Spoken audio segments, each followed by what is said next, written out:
Assalamualaikum warahmatullahi wabarakatuh.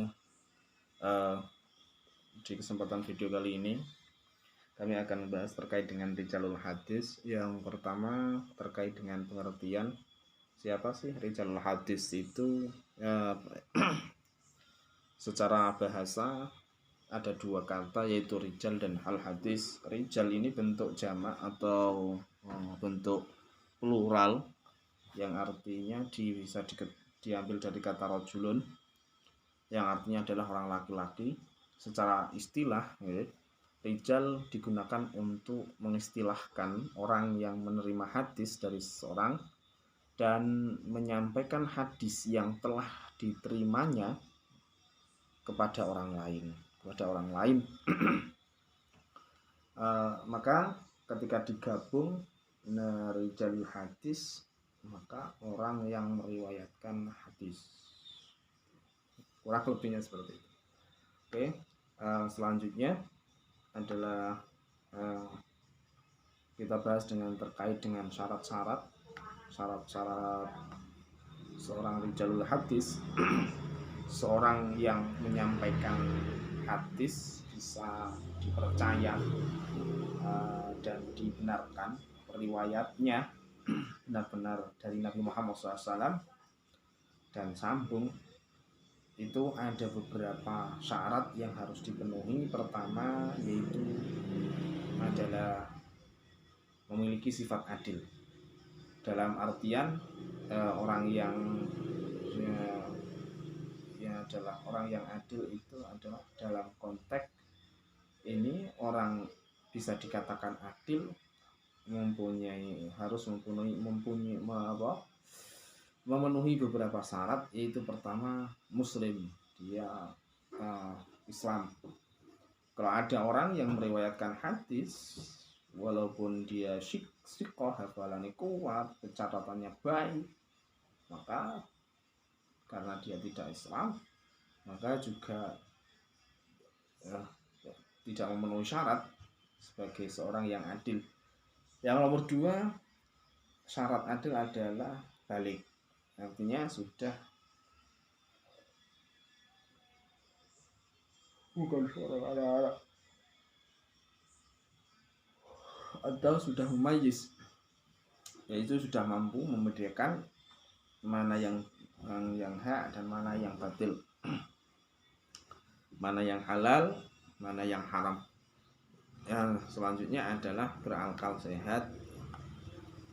Di sini berakal sehat, tidak gila, bukan orang yang mabuk, dan bukan juga orang yang terlalu fanatik, karena orang yang terlalu fanatik juga bisa mengganggu akalnya dia, bisa menghalangi dia dengan ketika menyampaikan hadis yang berisi tentang dalil yang mendukung golongannya atau sebaliknya untuk menjatuhkan golongannya, maka ini juga belum bisa disebut dengan adil.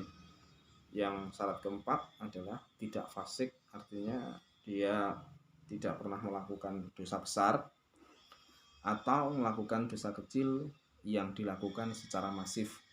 Maka orang yang seperti ini juga diragukan dalam keadilan, sifat adilnya. Yang nomor 5 adalah menjaga muru'ah atau menjaga kehormatan diri. Menjaga muru'ah ini yaitu orang yang bisa menjaga diri, baik itu dari perbuatan yang dilarang oleh Allah Subhanahu wa Ta'ala dan Rasulnya, atau menjaga diri dari sesuatu yang sifatnya tidak pantas untuk dilakukan oleh para perawi hadis. Maka yang selanjutnya ada beberapa syarat terkait dengan adil tambahan. Di samping adil, maka ada syarat di mana beberapa kebalikan dari tadi, syarat-syarat yang tadi sudah dipenuhi. Ada kalau orang itu perawi hadis dikatakan tidak adil sehingga riwayatnya tidak bisa diterima, itu ada sebab-sebab beberapa sebab. Yang pertama adalah al-kidbu, goroh, goroh kidbun, sering perawinya ini pernah melakukan kegorohan yang besar. Yang kedua adalah al-mutahammu bil al-kidbu, orang yang dituduh atau diduga pernah melakukan kebohongan. Terus selanjutnya adalah al-fisku, orang yang fasik, yaitu tadi orang yang pernah melakukan dosa besar atau melakukan dosa kecil yang bersifat masif, dilakukan terus menerus. Atau selanjutnya adalah al-bid'ah, maka ketika orang ini sering melakukan bid'ah maka tidak boleh dianggap sebagai dengan rijalul hadis yang sifatnya adil.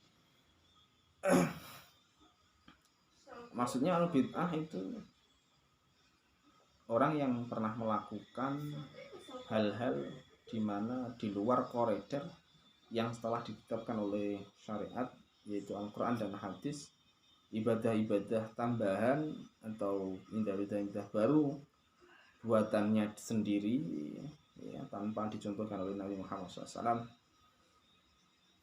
Terus menerima al-jahalah, bodoh-bodohan. Bodoh ini maksudnya bukan orangnya bodoh terkait dengan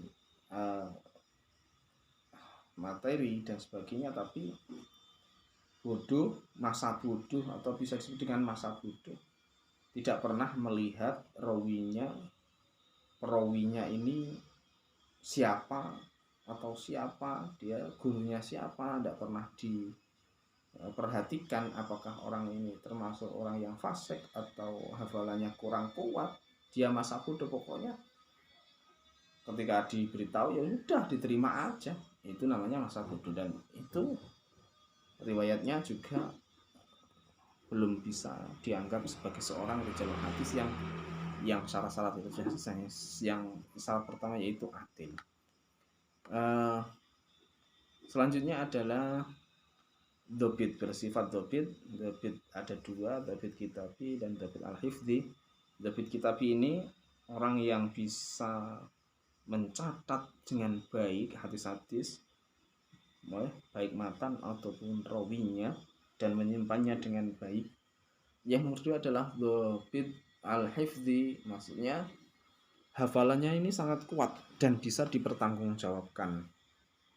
Dan ini bisa diuji coba terkait dengan dobit al-hifdi, maka dia bisa disebut dengan dobit atau bisa memenuhi syarat yang kedua, yaitu syarat rijalul hadis. Yang nomor 3 adalah menjaga muru'ah. Tadi sudah dibahas di adil tadi.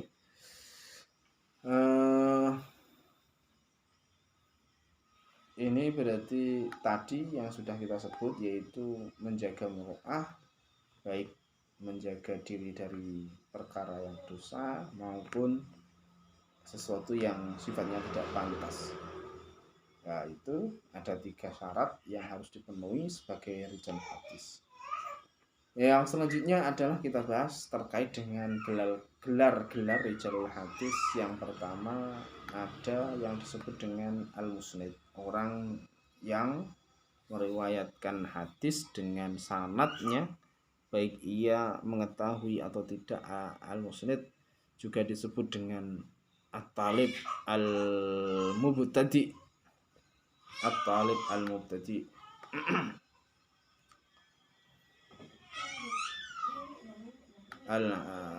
atau disebut dengan al-hifdi. Selanjutnya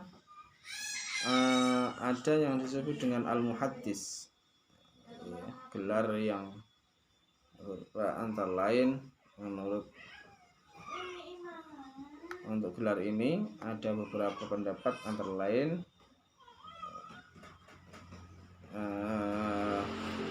menurut muhaddisin mutaqaddimin al-hifz dan al-muhaddis itu adalah searti, maksudnya satu kata.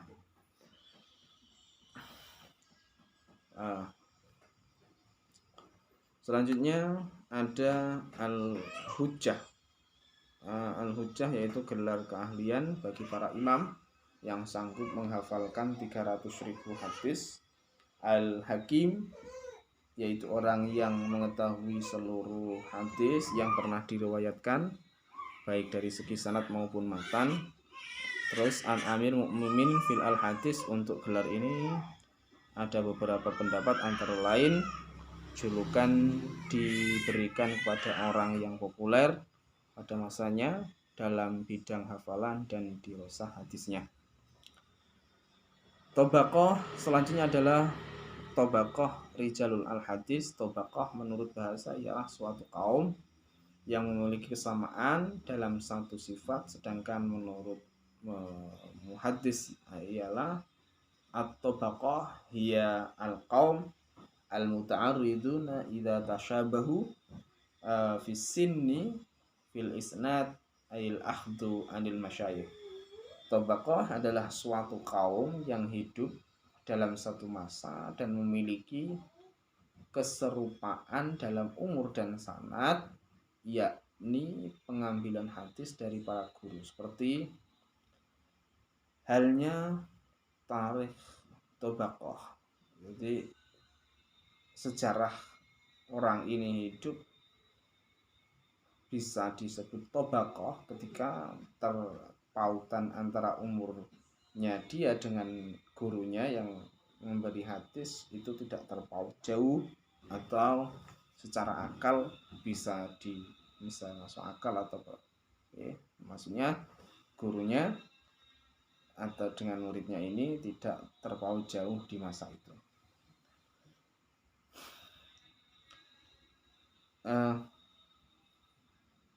Selanjutnya adalah kalau kita lihat tadi maka bisa kita ambil garis lurus bagiannya, yaitu pertama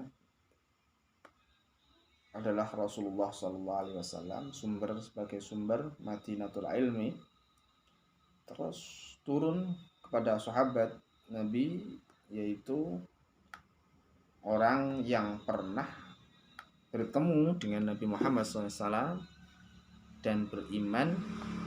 Selanjutnya tabi'in atau tingkatan kedua, orang yang menerima hadis dari para sahabat yang pernah hidup semasa dengan para sahabat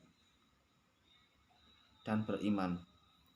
Selanjutnya adalah atba'ut tabi'in. Tabi'in atau disebut dengan tabi'in. Ini adalah tingkatan yang ketiga, orang yang menerima hadis dari tabi'in dengan syarat tabi'in ini pernah hidup semasa dengan tabi'in dan iman, dan tadi sesuai dengan syarat yang sudah kita sebutkan. Syekh Rawi adalah tingkatan keempat, yang pernah hidup semasa dengan tabi'in dan sama tadi syaratnya memenuhi syarat tadi, ada adil, ada dhobit